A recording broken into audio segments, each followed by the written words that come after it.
കൃഷ്ണ ഹരേ കൃഷ്ണ. എല്ലാവർക്കും പ്രണാമം. ഹരേ കൃഷ്ണ. ഹരേ കൃഷ്ണ മാതാജി. ഹരേ കൃഷ്ണ മാതാജി. ഹരേ കൃഷ്ണ. ഓം നമോ ഭഗവതേ വാസുദേവായ. ഓം നമോ ഭഗവതേ വാസുദേവായ. ഓം നമോ ഭഗവതേ വാസുദേവായ. ഓം അജ്ഞാനതിമിരാന്തസ്യ ജ്ഞാനാഞ്ജനാശലാകയ ചക്ഷുരുന്മീലിതം യേന തസ്മൈ ശ്രീഗുരവേ നമഃ. നമോ വിഷ്ണുപാദായ കൃഷ്ണപ്രഷ്ഠായ ഭൂതലേ ശ്രീമതേ ഭക്തിവേദാന്ത സ്വാമിനിതി നാമിനേ. നമസ്തേ സാരസ്വതേ ദേവേ ഗൗരവാണി പ്രചാരിണേ നിർവിശേഷ ശൂന്യവാദി പാശ്ചാത്യദേശകാരിണേ. ജയ ശ്രീ കൃഷ്ണ ചൈതന്യ പ്രഭു നിത്യാനന്ദ ശ്രീ അദ്വൈത ഗദാധര ശ്രീവാസാദി ഗൗര ഭക്തവൃന്ദ. ഹരേ കൃഷ്ണ കൃഷ്ണ കൃഷ്ണ ഹരേ ഹരേ, ഹരേ രാമ രാമ രാമ ഹരേ ഹരേ. ഹരേ കൃഷ്ണ. നിഗമകൽപതരോർഗളിതം ഫലം സുഖമുഖാമുദ്രവ സംയുതം പിബത ഭാഗവതം രസമാലയം മുഹുരഹോരസികാ ഭുവി ഭാവുകഃ. നാരായണം നമസ്കൃത്യം നരം ചൈവ നരോത്തമം ദേവീം സരസ്വതീ ഭദ്രേഷു നിത്യം ഭാഗവത സേവയാ ഭഗവതേ ഉത്തമ ശ്ലോകേ ഭക്തിർഭവതി നൈഷ്ടകീ. കൃഷ്ണായ വാസുദേവായ ദേവകീ നന്ദഗോപകുമാരായ ഗോവിന്ദായ നമോ നമഃ. ഹരേ കൃഷ്ണ കൃഷ്ണ കൃഷ്ണ ഹരേ ഹരേ, ഹരേ രാമ രാമ രാമ ഹരേ ഹരേ. ഹരേ കൃഷ്ണ. ശ്രീ ശ്രീ രാധാ ഗോവിന്ദ ടെമ്പിൾ ഇസ്കോൺ ബാംഗ്ലൂരിന്റെ ഭാഗവതം ക്ലാസ്സിലേക്ക് എല്ലാവർക്കും സ്വാഗതം. ഹരേ കൃഷ്ണ. എല്ലാവർക്കും പ്രണാമം. ഹരേ കൃഷ്ണ മാതാജി പ്രണാമം. ഹരേ കൃഷ്ണ. രണ്ടാമത്തെ അധ്യായം നാരദാഗമനത്തിലേക്ക് കടന്നു. നമ്മൾ 1 മുതൽ 3 വരെയുള്ള ശ്ലോകങ്ങൾ നമ്മൾ കണ്ടിട്ടുണ്ടായിരുന്നു. ഹരേ കൃഷ്ണ. അല്ലെ, എന്താണ് നമ്മൾ 3 വരെയുള്ള ശ്ലോകത്തിൽ എന്താ കണ്ടത്? നമ്മള് ഹരേ കൃഷ്ണ എന്താ പറഞ്ഞത്?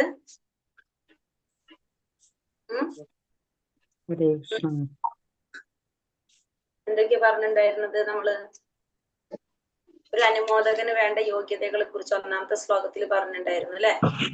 എങ്ങനെയായിരിക്കണം എന്ന് പറഞ്ഞു. പിന്നെ എങ്ങനെയുള്ളവരിന്നായിരിക്കണം നമ്മൾ ഭാഗവതം കേൾക്കേണ്ടത് നമുക്ക് മനസ്സിലായി അല്ലെ. പിന്നെന്താ പറഞ്ഞത് 2-ാമത്തതില്? സംവദിക്കാനും വർണ്ണിക്കാനും കഴിവുള്ള സർവരിലും ആദരണീയനും മഹാഭാഗവനുമായ അങ്ങ് ശുകദേവസ്വാമി വർണ്ണിക്കപ്പെട്ടുള്ള ഇത് വിശദീകരിച്ചാലും. അതെ.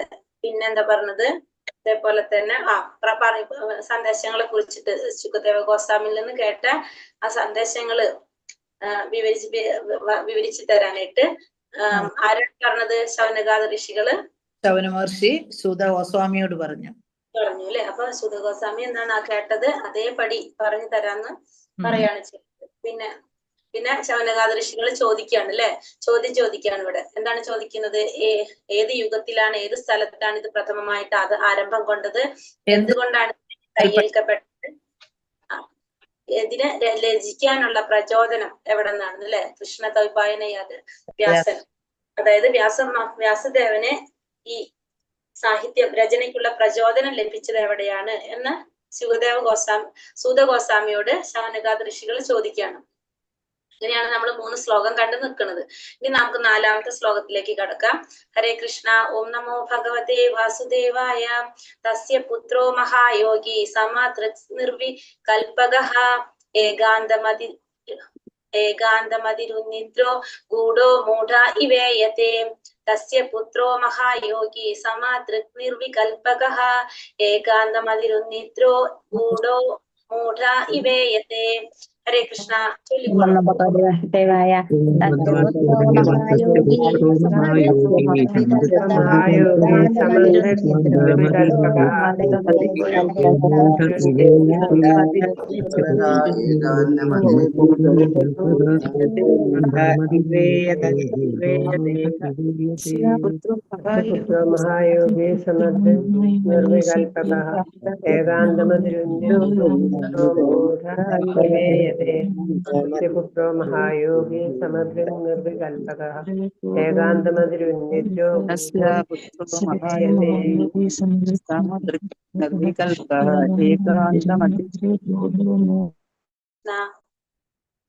തസ്യ പുത്രോ മഹായോഗി സമദൃക് നിർവികൽപകഃ ഏകാന്തമതിരുന്നിദ്രോ ഗൂഢോ മൂഢ ഇവേയത്തെ.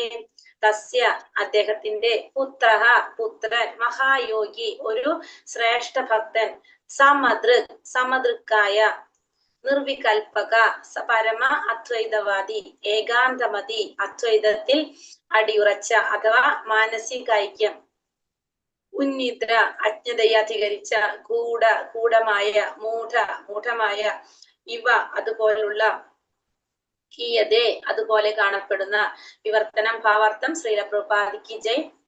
അദ്വൈതത്തിൽ സദാ ഏകാഗ്രചിത്തനായ അദ്വൈതവാദിയായ വ്യാസദേവന്റെ പുത്രൻ മഹാഭക്തനാകുന്നു.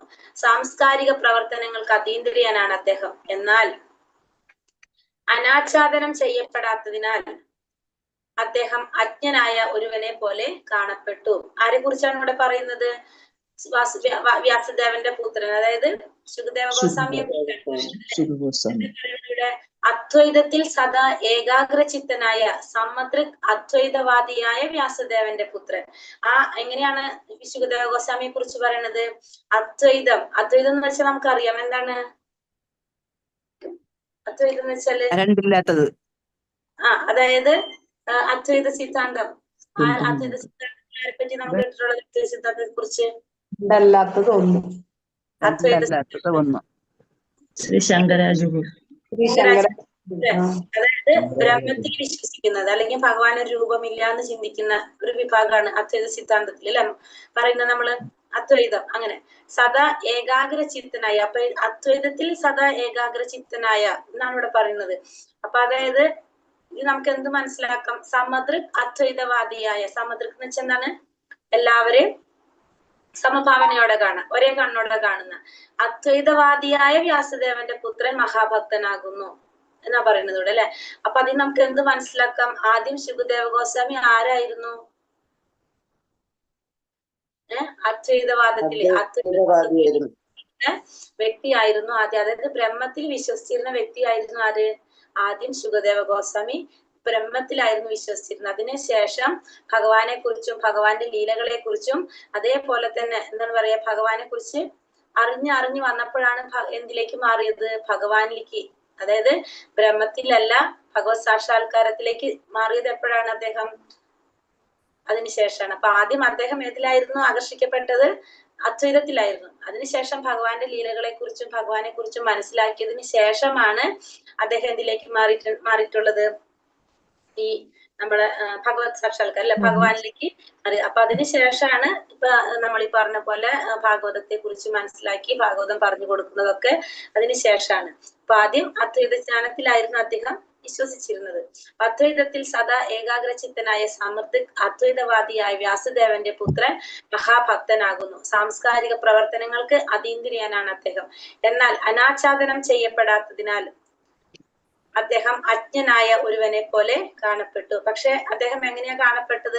അനാച്ഛാദനം ചെയ്യപ്പെടാത്തതിനാൽ അദ്ദേഹം അജ്ഞനെ പോലെ കാണപ്പെട്ടു എന്ന് പറഞ്ഞു. അപ്പൊ അദ്ദേഹം നമുക്ക് കാണുമ്പോ എങ്ങനെയാ തോന്നുന്നത്? അദ്ദേഹം ആവരണം ചെയ്യാത്തത് കൊണ്ട്, അല്ലെങ്കിൽ നമുക്ക് അങ്ങനെ പറയാം. അപ്പൊ അതുകൊണ്ട് അദ്ദേഹം ഒരു അജ്ഞനായ ഒരുവനെ പോലെ, ഒരു അറിവില്ലാത്തൊരു വ്യക്തിയെ പോലെയാണ് അദ്ദേഹത്തെ കാണപ്പെട്ടത്. ഒരു അറിവുമില്ല, എന്താ പറയാ, നമുക്കൊരു വ്യക്തിയെ കണ്ടപ്പോ നല്ല വെൽ ഡ്രസ്ഡ് ആയിട്ടുള്ള ഒരു വ്യക്തിയെ കണ്ടാൽ നമുക്ക് അയാൾക്കൊന്നും അറിയില്ലെങ്കിലും നമുക്ക് ആ ഡ്രസ്സിൽ അല്ലെങ്കിൽ ആളുടെ ഇതിൽ നമുക്ക് തോന്നും എല്ലാതും അറിയുന്ന ഒരു നല്ലൊരു വ്യക്തിയാണ് അല്ലെ. ഇത് അങ്ങനെയൊന്നും അല്ലാത്ത നമ്മൾ പ്രാകൃതമായ പോലെ അല്ലെങ്കിൽ അങ്ങനത്തെ ഒക്കെ ഒരു വ്യക്തി ചിലപ്പോൾ നല്ല നോളജ് ഉള്ള വ്യക്തിയായിരിക്കും, പക്ഷെ നമ്മൾ എന്താ ചിന്തിക്കുക അയാൾക്കൊന്നും അറിയില്ല എന്നിരിക്കും. അപ്പൊ അതേപോലെ തന്നെ ഇവിടെ ശുകദേവ ഗോസ്വാമി എങ്ങനെയാണ് അജ്ഞനായ ഒരാളെ പോലെയാണ് കാണപ്പെട്ടത്. നമുക്ക് ബാക്കി പോകുമ്പോ മനസ്സിലാവും. ഭാവാർത്ഥം ശ്രീല പ്രഭുപാദ് ജയ്. ശ്രീല ശുകദേവ ഗോസ്വാമി മുക്താത്മാവാകുന്നു. ശ്രീല ശുകദേവ ഗോസ്വാമി എങ്ങനെയാണ് മുക്താത്മാവായിട്ടാണ് അവതരിക്കുന്നത്. കാരണം 16 വർഷം നമുക്കറിയാം അല്ലെ ഭഗവാനെ കുറിച്ച് കേട്ട് കേട്ട് അങ്ങനെയാണ് ശുകദേവ ഗോസ്വാമി അവതരിക്കുന്നത് തന്നെ, ജനിക്കുന്നത് തന്നെ. അതുകൊണ്ട് തന്നെ ജന്മനാ മുക്താത്മാവാണ് ആര്? ശുകദേവ ഗോസ്വാമി. അപ്പൊ ആകയാൽ മായാശക്തിയുടെ കെണിയിൽ അകപ്പെടാതിരിക്കാൻ അദ്ദേഹം സദാ ജാഗരൂകനാണ്. അപ്പോ മായാശക്തി മായയിൽ അകപ്പെടാതിരിക്കാനായിട്ട് അദ്ദേഹം സദാ ജാഗരൂകനാണ്. കാരണം വെച്ചിട്ടുണ്ടെങ്കിൽ അമ്മയുടെ ഗർഭത്തിൽ നിന്ന് പുറത്തു വരാഞ്ഞ് തന്നെ എന്തുകൊണ്ടാണ്? ഈ മായ പിടിക്കുന്നു വിചാരിച്ചിട്ട്. പിന്നെ ഭഗവാൻ വന്നിട്ട് ഭഗവാൻ പറയാണല്ലേ നിന്നെ മായ പിടിക്കില്ല, നീ ആരുടെ സംരക്ഷണത്തിലായിരിക്കും എപ്പോഴും? 2 മായകൾ ഉണ്ടല്ലോ, ഒന്ന് മഹാമായയും ഒന്ന് യോഗമായയും. ആരുടെ സംരക്ഷണത്തിലായിരിക്കും? നീ എപ്പോഴും യോഗമായയുടെ സംരക്ഷണത്തിലായിരിക്കും. അതുകൊണ്ട് നിനക്ക് മായ നിന്നെ പിടിക്കില്ല എന്ന് പറയുമ്പോഴാണ് ശുകദേവ ഗോസ്വാമി ജനിക്കുന്നത് തന്നെ, വരുന്നത്. അങ്ങനെ 16ാമത്തെ വയസ്സിൽ അല്ലെ, 16ാമത്തെ വയസ്സിലാണ് വരുന്നത്. 16 വർഷമാണ് അമ്മയുടെ ഗർഭത്തിലിരിക്കുന്നത്. ഭഗവത്ഗീതയിൽ ഈ ജാഗ്രതാവസ്ഥയെ സുഗ്രഹമായ രീതിയിൽ വിശദമാക്കിയിരിക്കുന്നു. അദ്ദേഹം സദാ ജാഗരൂകനാണ്. ഭഗവത്ഗീതയിൽ ഈ ജാഗ്രതാവസ്ഥയെ സുഗ്രഹമായ രീതിയിൽ വിശദമാക്കിയിരിക്കുന്നു. മുക്താത്മാവിനും ഭക്താത്മാവിനും വ്യത്യസ്തങ്ങളായ കർമ്മങ്ങളാണുള്ളത്.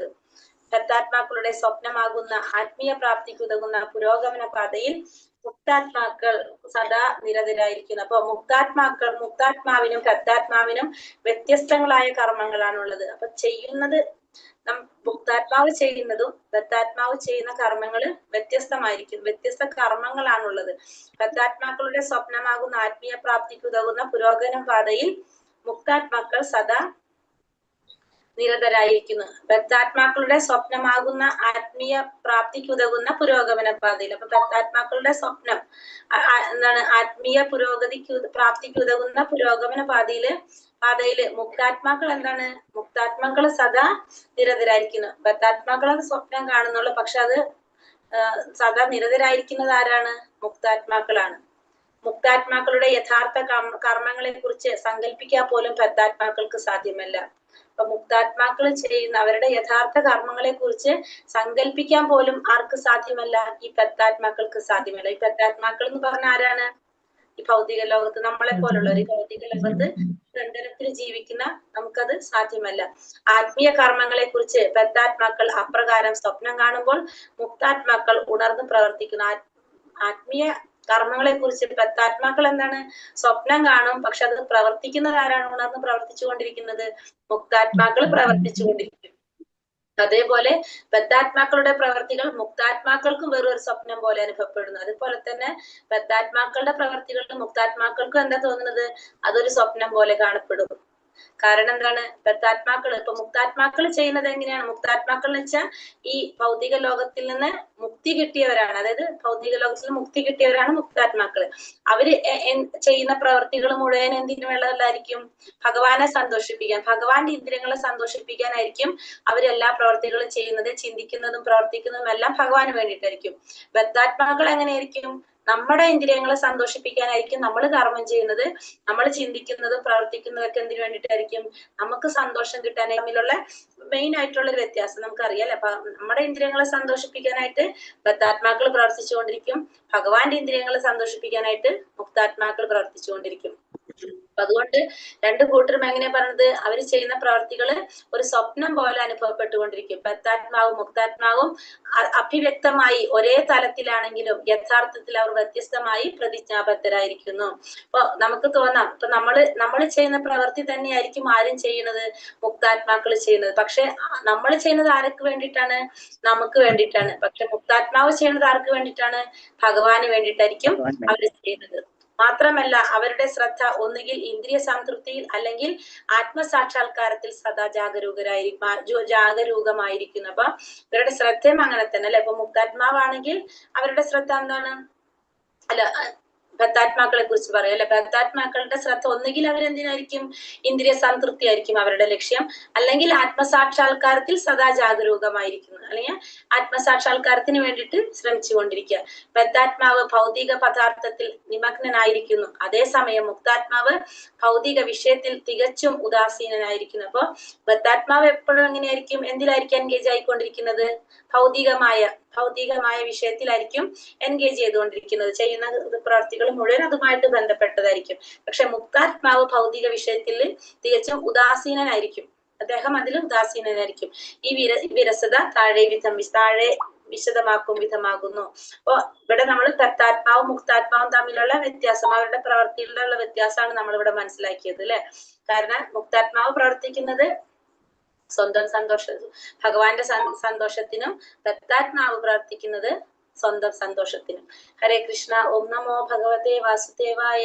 ദൃഷ്ടാനുയാന്ത ഋഷിമാത്മജമപ്യനഗ്നം ദേവ്യോ ഹ്രിയാ പരിദധൂർണ സൂതസ്യ ചിത്രം തത്തീഷ്യപിച്ഛതി മുനൗ ജഗദുസ്തവാസ്തി സ്ത്രീ പുംഥിനാനാതു സൂതസ്യ വിവിക്ത ദൃഷ്ടേ.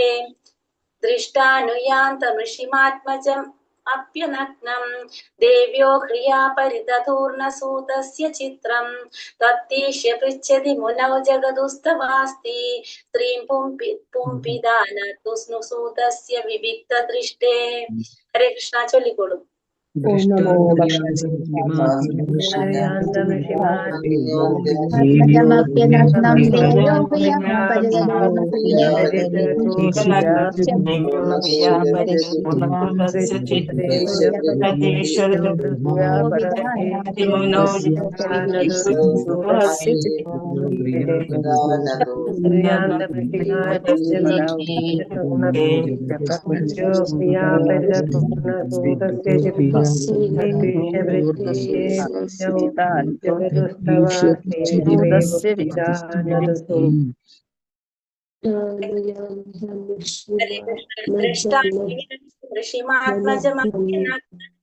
ദ്രവ്യോ ഹ്രിയ പരിദധൂർണ സൂതസ്യ ചിത്രം തത്തീഷ്യപൃച്ഛതി മുനൗ ജഗദുസ്തവാസ്തി സ്ത്രീ പുംപിദാനതു സൂതസ്യ വിവിക്ത ദൃഷ്ടേ.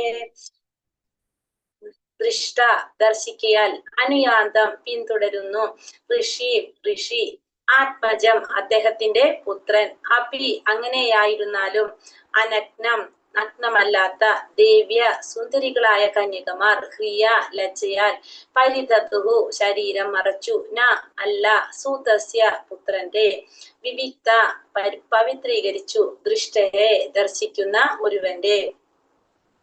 വിവർത്തനം ഭാവാർത്ഥം. ശ്രീല പ്രഭുപാദിക്ക് ജയ്. വിവർത്തനം. തന്റെ പുത്രനെ അനുഗമിക്കുന്ന ശ്രീ വ്യാസദേവനെ ദർശിച്ചയുടൻ ശ്രീ വ്യാസദേവൻ സ്വയം നഗ്നനല്ലായിരുന്നിട്ടും നഗ്നരായി സ്നാനം ചെയ്തുകൊണ്ടിരുന്ന സുന്ദരികളായ യുവകന്യകമാർ ലജ്ജയാൽ അവരുടെ മേനിയെ ആടകളാൽ ആവരണം ചെയ്തു. അപ്പൊ നമ്മൾ കഴിഞ്ഞ ശ്ലോകത്തില് ബദ്ധാത്മാവും മുക്താത്മാവും തമ്മിലുള്ള വ്യത്യാസമാണ് നമ്മൾ കണ്ടില്ല. അവരുടെ കാഴ്ചപ്പാട്, അവരുടെ പ്രവർത്തികൾ എങ്ങനെയായിരിക്കും എന്നുള്ളത് നമുക്ക് മനസ്സിലാക്കി. അത് പറഞ്ഞു ഈ ശ്ലോകത്തില്, താഴെ പറയുന്ന ശ്ലോകത്തിൽ നമുക്കത് മനസ്സിലാകുന്നുള്ളത് പറഞ്ഞു. അപ്പൊ ഇതിലിപ്പോ പറയുന്നത് എന്താണ്, തന്റെ പുത്രനെ അനുഗമിക്കുന്ന ശ്രീ വ്യാസദേവനെ ദർശിച്ചയുടൻ.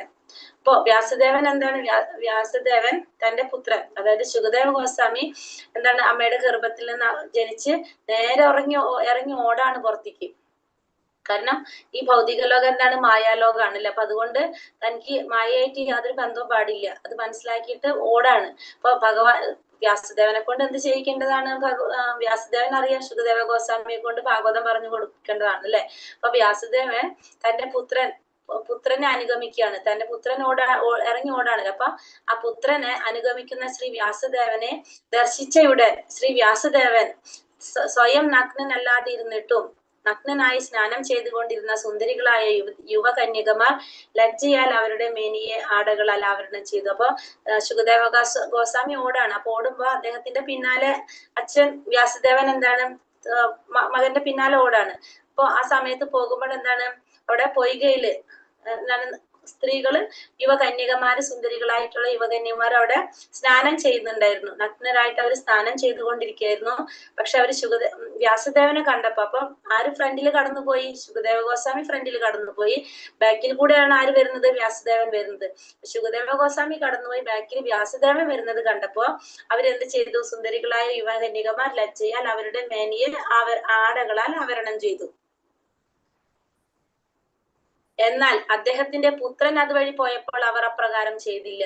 അപ്പൊ ശുകദേവ ഗോസ്വാമിയാണ് ആദ്യം പോയത്, ബാക്കി കൂടെയാണ് വ്യാസദേവൻ വരുന്നത്. പക്ഷെ അപ്പോ അവർ അപ്രകാരം ചെയ്തില്ല. ഇതേക്കുറിച്ച് മുനി ആരാഞ്ഞപ്പോൾ അദ്ദേഹത്തിന്റെ പുത്രൻ പവിത്രീകരിക്കപ്പെട്ടവനാകിയാൽ അവരെ കണ്ടാൽ സ്ത്രീ എന്നും പുരുഷനെന്നുമുള്ള വേർതിരിവ് കാണുന്നില്ല എന്നും, എന്നാൽ മുനിക്ക് അത്തരം വേർതിരിവുണ്ടെന്നും യുവതികൾ പ്രതിവചിച്ചു. അപ്പോ അത് ആര് ശ്രദ്ധിച്ചു? വ്യാസദേവൻ. വ്യാസദേവൻ അവരോട് ചോദിച്ചപ്പോ എന്താ പറഞ്ഞത്? ശുകദേവ ഗോസ്വാമി എങ്ങനെയാണ്? മുക്താത്മാവായിട്ടാണ് ജനിക്കുന്നത് തന്നെ, അല്ലെ? പുത്രൻ പവിത്രീകരിക്കപ്പെട്ടവനാകിയാൽ അവരെ കണ്ടപ്പോൾ സ്ത്രീ എന്നും പുരുഷനും എന്നുള്ള വേർതിരിവ് ആർക്ക് കാണുന്നില്ല? ആ ശുകദേവ ഗോസ്വാമിക്കില്ല. പക്ഷെ മുനിക്ക് ആ വേർതിരിവ് ഉണ്ടെന്നുള്ളത് യുവതികള് പ്രതിവേദിച്ചു. വ്യാസമഹർഷി ആരാണ് ശരിക്കും? വ്യാസദേവൻ. ഹരേ കൃഷ്ണ.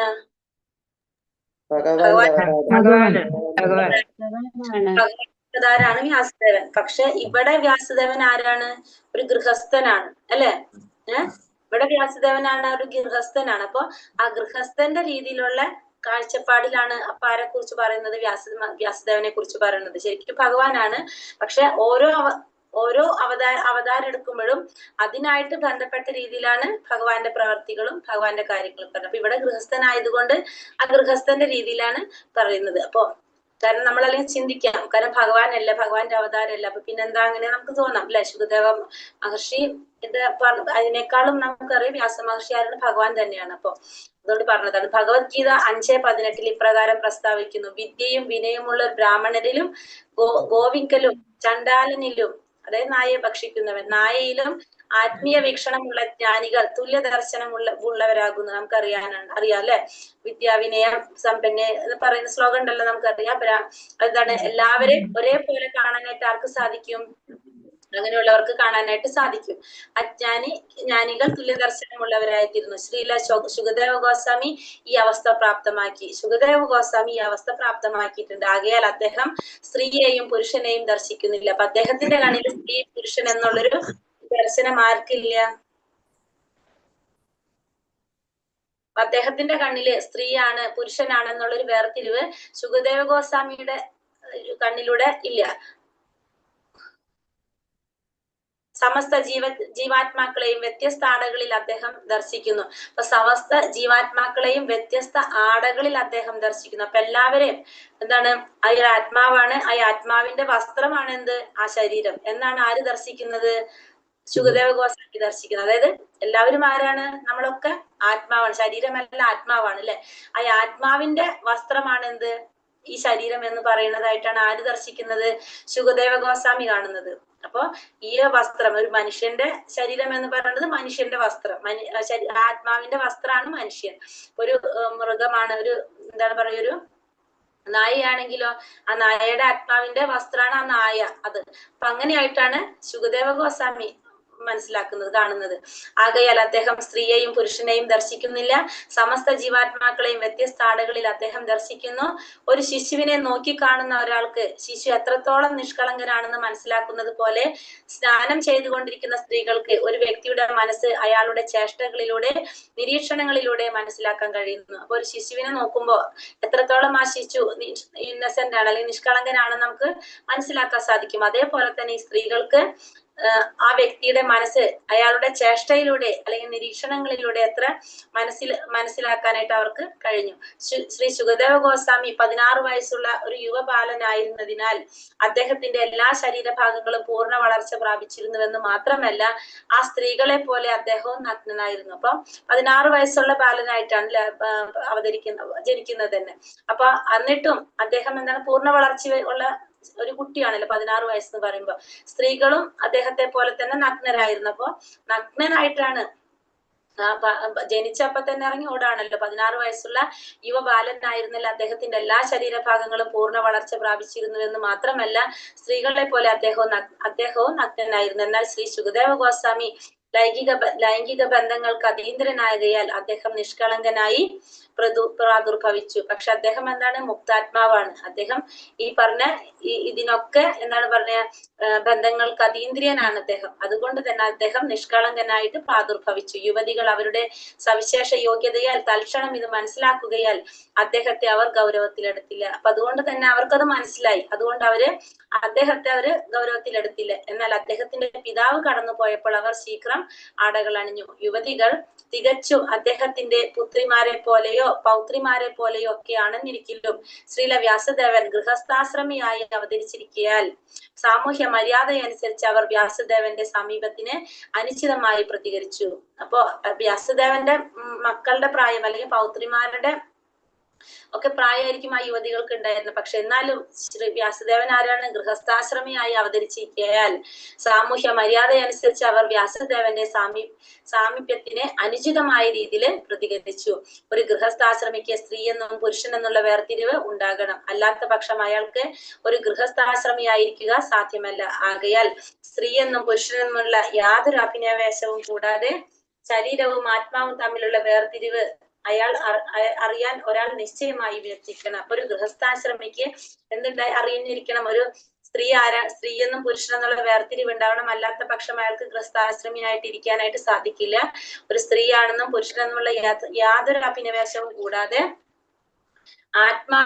ശരീരവും ആത്മാവും തമ്മിലുള്ള വേർതിരിവ് അറിയാൻ ഒരാൾ നിശ്ചയമായും യത്നിക്കണം. അപ്പൊ എന്താണ് ചെയ്യേണ്ടതെന്ന് പറയുന്നത്? യാതൊരു അഭിനിവേശം കൂടാതെ സ്ത്രീ എന്നും പുരുഷനെന്നുള്ള അഭിനിവേശം കൂടാതെ ആത്മാവും ശരീരവും തമ്മിലുള്ള വേർതിരിവ് അയാൾ നിശ്ചയമായും അറിഞ്ഞിരിക്കാനായിട്ട് നിശ്ചയമായും യത്നിക്കണം. ആ വിധമുള്ള വേർതിരിവ് നിലനിൽക്കുന്നിടത്തോളം കാലം ശുകദേവ ഗോസ്വാമിയെ പോലെ ഒരു സന്യാസിയായി തീരുവാൻ ഒരുവൻ ഒരിക്കലും ഉദ്യമിക്കരുത്. അപ്പൊ ആ ഒരു വേർതിരിവ് നിലനിൽക്കുന്നിടത്തോളം കാലം അപ്പൊ ശരീരവും ആത്മാവും അല്ലെ അത് മനസ്സിലാക്കാൻ നമുക്ക് സാധിക്കാത്തിടത്തോളം കാലം നമ്മൾ എന്ത് ചെയ്യാൻ പാടില്ല? ഒരു സന്യാസിയായി തീരുക. ശുകദേവ ഗോസ്വാമിയെ പോലെ ഒരു സന്യാസിയായി തീരുവാൻ ഒരിക്കലും ഉദ്യമിക്കരുത്. കുറഞ്ഞ പക്ഷം തത്വത്തിലെങ്കിലും ജീവാത്മാക്കൾ സ്ത്രീയോ പുരുഷനോ അല്ലെന്ന് ഒരാൾ നിശ്ചയമായും നിരക്ഷേപമായും മനസ്സിലാക്കണം.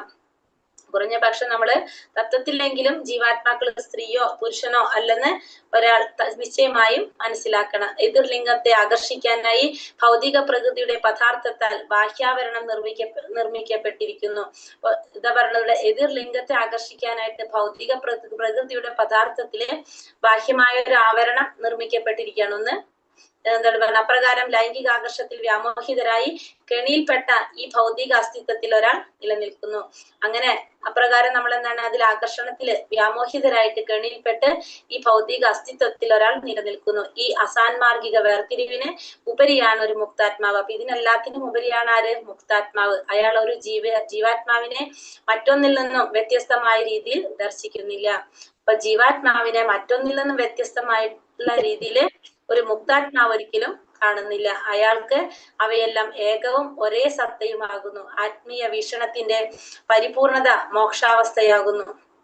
ശ്രീല ശുകദേവ ഗോസ്വാമി ആ അവസ്ഥ പ്രാപ്തമാക്കി. ശ്രീല വ്യാസദേവൻ അതീന്ദ്രിയ പദവിയിലാണെങ്കിലും അദ്ദേഹം ഗൃഹസ്ഥാശ്രമ ജീവിതത്തിലെ സാമാന്യ ആചാര മര്യാദ അനുസരിക്കാൻ മുക്താത്മാവായി ഭാവിച്ചില്ല. അപ്പൊ ഇവിടെ ജീവാത്മാവിനെ മറ്റൊന്നിലും വ്യത്യസ്തമായ രീതിയിൽ ദർശിക്കുന്നില്ല. അയാൾക്ക് അവയെല്ലാം ഏകവും ഒരേ സത്തയുമാകുന്നു. പിന്നെ ആത്മീയ വീക്ഷണത്തിന്റെ പരിപൂർണത എന്ന് പറയുന്നത് എന്താണ്? മോക്ഷം ലഭിക്കുക എന്നുള്ളതാണ്. ശുകദേവ ഗോസ്വാമി ആ മുക്താത്മാവായിട്ടാണ് ജനിക്കുന്നത് എന്നല്ല. അപ്പൊ അതുകൊണ്ട് ആ അവസ്ഥ പ്രാപ്തമാക്കിയിട്ടുള്ളതാണ്. ശ്രീല വ്യാസദേവൻ എങ്ങനെയാണ്? അതീന്ദ്രിയ പദവിയിലാണ്, കാരണം ഭഗവാന്റെ അവതാരാണ്. എങ്കിലും അദ്ദേഹം എന്താണ്? ഗൃഹസ്ഥാശ്രമ ജീവിതത്തിലെ സാമാന്യ ആചാര്യ മര്യാദ അനുസരിക്കാൻ അദ്ദേഹം എന്തായിട്ട് ഭാവിക്കുന്നില്ല? ഇവിടെ മുക്താത്മാവായിട്ട് അദ്ദേഹം ഭാവിക്കുന്നില്ല. ഹരേ കൃഷ്ണ. ശ്ലോകം 6. കഥാമാലക്ഷിത പൗരൈ സംപ്രാപ്ത കുരുജാങ്കലാൻ ഉന്മത്തമൂക ജഡവ ദിചരൻ ജഗസാഹ്യേ കഥമാലിക്ഷിത പൗരേ സംപ്രാപ്ത കുരുജാങ്കലാൻ ഉന്മത്തമൂക ജഡവ ദിചരൻ ജഗസാഹയെ ചൊല്ലിക്കോളൂ.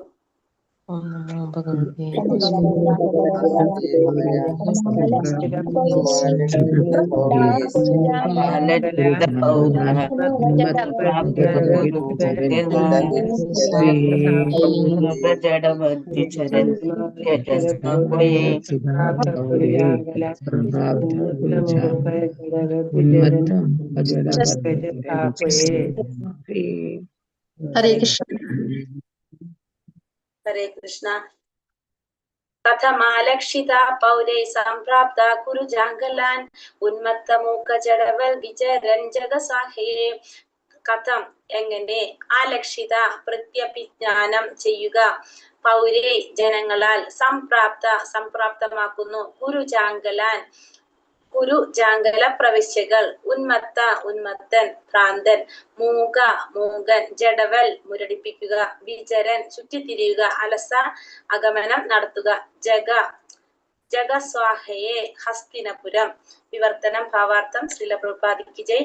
കുരുജാംഗല ദേശങ്ങളിൽ അലസാഗമനം നടത്തിയ ശേഷം ഹസ്തിനപുര നഗരത്തിൽ എത്തിച്ചേർന്നപ്പോൾ, അതായത് ഇന്നത്തെ ഡൽഹിയിൽ എത്തിച്ചേർന്നപ്പോൾ, ഭ്രാന്തനും മൂകനും മന്ദബുദ്ധിയെ പോലെ തോന്നിപ്പിക്കുന്ന അദ്ദേഹത്തെ വ്യാസപുത്രനായ ശുകദേവ ഗോസ്വാമിയെ നഗരവാസികൾ എങ്ങനെയാണ് തിരിച്ചറിഞ്ഞത്? ഇവിടെ പറയുന്നത്, നമ്മൾ പറഞ്ഞു അല്ലെ, ഇറങ്ങി ഓടാണ് ചെയ്തത്. ശുകദേവ ഗോസ്വാമി ഇറങ്ങി ഓടാണ് ചെയ്യുന്നത്. പിന്നെ നമ്മൾ പറഞ്ഞു ആ രൂപം ഒരു പ്രാകൃത രൂപം പോലെയാണ് അദ്ദേഹത്തിന്റെ. പിന്നെന്താണ്, നഗ്നനാണ്. അപ്പൊ ഗുരുജാംഗല പ്രദേശങ്ങൾ, അതായത് ഇന്നത്തെ രാജസ്ഥാന്റെ ഭാഗങ്ങളൊക്കെയാണ് പറയുന്നത്, ദേശങ്ങളിൽ അലസാഗമനം നടത്തിയ ശേഷം ഹസ്തിനപുര നഗരത്തിൽ, അതായത് ഇന്നത്തെ ഡൽഹി എത്തിച്ചേർന്നപ്പോ ഭ്രാന്തനും മൂകനും മന്ദബുദ്ധിയെ പോലെ തോന്നിപ്പിച്ച അദ്ദേഹത്തെ വ്യാസദേവ പുത്രൻ, അതായത് ശുകദേവ ഗോസ്വാമിയെ നഗരവാസികൾ എങ്ങനെയാണ് തിരിച്ചറിഞ്ഞത് എന്നാണ് ഇവിടെ ചോദിക്കുന്നത്. അപ്പൊ അദ്ദേഹത്തെ എങ്ങനെ തോന്നിയെന്ന് പറഞ്ഞ, ഒരു ഭ്രാന്തനാണ്, മൂകനാണ്, മന്ദബുദ്ധിയെ പോലെയാണ് അദ്ദേഹത്തെ കണ്ടപ്പോ തോന്നിയത്, ശുകദേവ ഗോസ്വാമിയെ കണ്ടപ്പോ തോന്നിയത്. അപ്പൊ അദ്ദേഹത്തെ നഗരവാസികൾ എങ്ങനെ തിരിച്ചറിഞ്ഞു എന്നാണ് ചോദിക്കുന്നത്. ഭാവാർത്ഥം. ആദ്യമായി ഹസ്തി രാജാവിനാൽ സ്ഥാപിക്കപ്പെട്ടതിനാൽ ഇന്നത്തെ ഡൽഹി പണ്ട് ഹസ്തിനപുരം എന്ന് അറിയപ്പെട്ടിരുന്നു. പിതാവിന്റെ ഗൃഹം ഉപേക്ഷിച്ച ശേഷം ശുകദേവ ഗോസ്വാമി ഭ്രാന്തനെ പോലെ ചുറ്റി സഞ്ചരിക്കയാൽ അദ്ദേഹത്തിന്റെ ഉദാത്ത പദവിയെ തിരിച്ചറിയാൻ നഗരവാസികൾക്ക് അതിരേകമായ പ്രയാസം അനുഭവപ്പെട്ടു. അപ്പൊ അദ്ദേഹം ശുകദേവ ഗോസ്വാമി എവിടെ പറഞ്ഞ ചുറ്റിക്കറങ്ങാണ്. ഇന്നത്തെ ഹസ്തിനപുരം എന്ന് ഡൽഹിയില് ഇവിടെ പറഞ്ഞ ഗൃഹം ഉപേക്ഷിച്ച ശേഷം ശുകദേവ ഗോസ്വാമി ഭ്രാന്തനെ പോലെ ചുറ്റി സഞ്ചരിക്കൽ അദ്ദേഹത്തിന്റെ ഉദാത്തമായ പദവി അദ്ദേഹത്തെ തിരിച്ചറിയാനായിട്ട് നഗരവാസികൾക്ക് പ്രയാസം അനുഭവപ്പെട്ടു. ആകയാൽ ഒരു ഋഷിയെ ദർശനത്താലല്ല ശ്രവണത്താലാണ് അഭിജ്ഞാനം ചെയ്യുന്നത്. അപ്പോ എങ്ങനെയാണ് ഒരു വ്യക്തി, ഋഷിയെ ദർശനത്താലല്ല, നമ്മൾ കാഴ്ചയിലൂടെയല്ല, ശ്രവണത്താലാണ് പ്രത്യാഭിജ്ഞാനം ചെയ്യുന്നത്. അതായത് നമ്മളൊരു ഋഷിയെ കാണുമ്പോ നമുക്ക് എന്താണ്, രൂപത്തിലല്ല എന്ന് പറയാണ് ഇവിടെ. കാരണം ശുകദേവ ഗോസ്വാമി ആരാണ്? ഭാഗവതം പറഞ്ഞു കൊടുത്തത് പരീക്ഷിത് മഹാരാജാവ് അല്ലെ. പിന്നെ മുക്താത്മാവാണ്. പക്ഷെ കണ്ടാൽ എന്താണ്, ഭ്രാന്തനും മൂകനും മന്ദബുദ്ധിയെ പോലെയും തോന്നിപ്പിച്ചു എന്നാ പറയണത്. പക്ഷെ ഇപ്പൊ എന്താ പറയണത്, നമ്മൾ ദർശനത്താലല്ല, ഒരാളെ നമ്മൾ കണ്ടുകൊണ്ടല്ല ആ വ്യക്തിയെ നമ്മൾ അളക്കേണ്ടത്, ശ്രവണത്താലാണെന്ന് പറയണത്. അദ്ദേഹം പറഞ്ഞു തരുന്ന ആ അറിവ്, അതാണ് നമ്മൾ ശ്രദ്ധിക്കേണ്ടത്. നമുക്ക് എന്താണ് അറിയേണ്ടത്? ഭഗവാനെ കുറിച്ച്, ജ്ഞാനം എന്ന് പറഞ്ഞ ഭഗവാനെ കുറിച്ചാണല്ലോ. അപ്പൊ പറഞ്ഞു തരുന്ന കാര്യത്തിലാണ് നമ്മൾ ശ്രദ്ധിക്കേണ്ടത്, അല്ലാതെ ആ ദർശനത്താലല്ല, ആ രൂപത്തിലല്ല നമ്മൾ ശ്രദ്ധിക്കേണ്ടത്. സാധുവിന്റെ വാക്കുകൾ ശ്രവിക്കാൻ തയ്യാറല്ലാത്ത ഒരാൾക്ക് യാതൊരു നേട്ടവും ഉണ്ടാവില്ല. അപ്പൊ ഒരു സാധുവിന്റെ വാക്കുകൾ ശ്രവിക്കാനായിട്ട് തയ്യാറല്ലാത്ത ഒരു വ്യക്തിക്ക് യാതൊരു നേട്ടവും ഉണ്ടാകില്ല. ഭഗവാന്റെ അതീന്ദ്രിയ കർമ്മങ്ങളെ പ്രതിപാദിക്കാൻ തക്ക കഴിവുള്ള ഒരു സാധുവാണ് ശ്രീ ശുകദേവ ഗോസ്വാമി. സാമാന്യ ജനങ്ങളുടെ ചാബല്യങ്ങളെ അദ്ദേഹം പൂർത്തീകരിക്കുകയില്ല. അപ്പൊ ഭഗവാനെ കുറിച്ച് പറയാനായിട്ട്, ഭഗവാന്റെ അതീന്ദ്രിയ കർമ്മങ്ങളെ കുറിച്ച് പറയാൻ കഴിവുള്ള ഒരു വ്യക്തിയാണ് ആര്? ശുകദേവ ഗോസ്വാമി. പക്ഷെ സാധാരണ ജനങ്ങളുടെ ചാബല്യങ്ങളൊന്നും ആര് ശ്രദ്ധിക്കുന്നില്ല, അദ്ദേഹം പൂർത്തീകരിക്കുകയില്ല. ശ്രീമദ് ഭാഗവത വിഷയം വർണ്ണന ചെയ്തപ്പോഴാണ് അദ്ദേഹത്തെ തിരിച്ചറിഞ്ഞത്. അപ്പോ സാധാരണ ജനങ്ങള് അദ്ദേഹത്തെ മനസ്സിലാക്കിയത് എപ്പോഴാണ്? അദ്ദേഹം ഭാഗവതം വർണ്ണിക്കാൻ തുടങ്ങിയപ്പോഴാണ് അദ്ദേഹത്തെ തിരിച്ചറിഞ്ഞത് സാധാരണ ജനങ്ങള്. അതുവരെ അദ്ദേഹത്തെ അവരെങ്ങനെ ചിന്തിച്ചിരുന്നത്? ഭ്രാന്തനും മൂകനും അന്ധബുദ്ധിയൊക്കെ ആയിട്ടാണ് ചിന്തിച്ചത്. പക്ഷെ ഭാഗവതം പറഞ്ഞു തുടങ്ങിയപ്പോഴാണ് അദ്ദേഹത്തെ അവര് തിരിച്ചറിഞ്ഞത്. അല്ലാതെ മാന്ത്രികനെ പോലെ യാതൊരു ചെപ്പടി വിധിയും പ്രദർശിപ്പിക്കാൻ അദ്ദേഹം ഒരിക്കലും ഉദ്യമിച്ചില്ല. അപ്പൊ മറ്റുള്ളവരെ ബോധ്യപ്പെടുത്താനോ മനസ്സിലാക്കി കൊടുക്കാൻ വേണ്ടിയിട്ട് അദ്ദേഹം എന്ത് ചെയ്തില്ല? സ്പെഷ്യലായി പ്രത്യേകിച്ച് ഒരു പ്രവൃത്തിയും ചെയ്തില്ല. മാന്ത്രികനെ പോലെ ഒരു ചെപ്പടി വിദ്യ ഒന്നും പ്രദർശിപ്പിക്കാനായിട്ട് അദ്ദേഹം ഉദ്യമിച്ചില്ല. പ്രത്യക്ഷത്തിൽ അദ്ദേഹം മന്ദബുദ്ധിയായ ഭ്രാന്തനെ പോലെ തോന്നിപ്പിച്ചുവെങ്കിലും യഥാർത്ഥത്തിൽ അതിരേക ഉത്തുംഗമമായ അതീന്ദ്രിയ വ്യക്തിത്വമാണ് അദ്ദേഹത്തിൻ്റെത്. അപ്പൊ പ്രത്യക്ഷത്തില് അദ്ദേഹം എങ്ങനെ തോന്നിപ്പിച്ചു? മന്ദബുദ്ധിയായ ഭ്രാന്തനെ പോലെ തോന്നിപ്പിച്ചെങ്കിലും യഥാർത്ഥത്തിൽ അതിരേക ഉത്തുംഗമായ അതീന്ദ്രിയ വ്യക്തിത്വമാണ് ശുകദേവ ഗോസ്വാമിയുടേതെന്ന് പറയുന്നത്. അപ്പൊ ശുകദേവ ഗോസ്വാമിയെ കണ്ടാല് എങ്ങനെയാ പറഞ്ഞത്? നമ്മള് സാധാരണ രീതിയിലുള്ള ഒരു രൂപത്തിലല്ല അദ്ദേഹത്തിന്റെ, ഭ്രാന്തൻ, മൂകൻ, മന്ദബുദ്ധി അതേപോലെയൊക്കെയാണ് സാധാരണ ജനങ്ങൾ കരുതിയത്. പക്ഷെ അദ്ദേഹം ഭഗവാനെ കുറിച്ച് പറയാനായിട്ട് അദ്ദേഹത്തിനെ പോലെ കഴിവുള്ളല്ലേ, നമ്മൾ പറഞ്ഞു ആത്മസാക്ഷാത്കാരം നേടിയവരില് ഏറ്റവും ഉന്നതനായിട്ടുള്ള എന്നാണ് വ്യാസദേവൻ പറഞ്ഞത് അല്ലെ. അങ്ങനെയുള്ള വ്യക്തിക്കാണ് പറഞ്ഞു കൊടുക്കണെന്നാണ് പറഞ്ഞത്. അപ്പൊ അങ്ങനെയുള്ള ഒരാളാണ് ആര്? ശുകദേവ ഗോസ്വാമി. അപ്പൊ അദ്ദേഹത്തിൽ നിന്നാണ് അവര് ഭാഗവതം പറഞ്ഞു തുടങ്ങിയപ്പോഴാണ് അവർക്ക് മനസ്സിലായത് ശുകദേവ ഗോസ്വാമിയെ കുറിച്ച് അല്ലെ. അപ്പൊ അതങ്ങനെയാണ് 6ാമത്തെ ശ്ലോകം നിർത്തുന്നത്. നമുക്ക് നാളെ എടുക്കാം. ഇനി ഹരേ കൃഷ്ണ.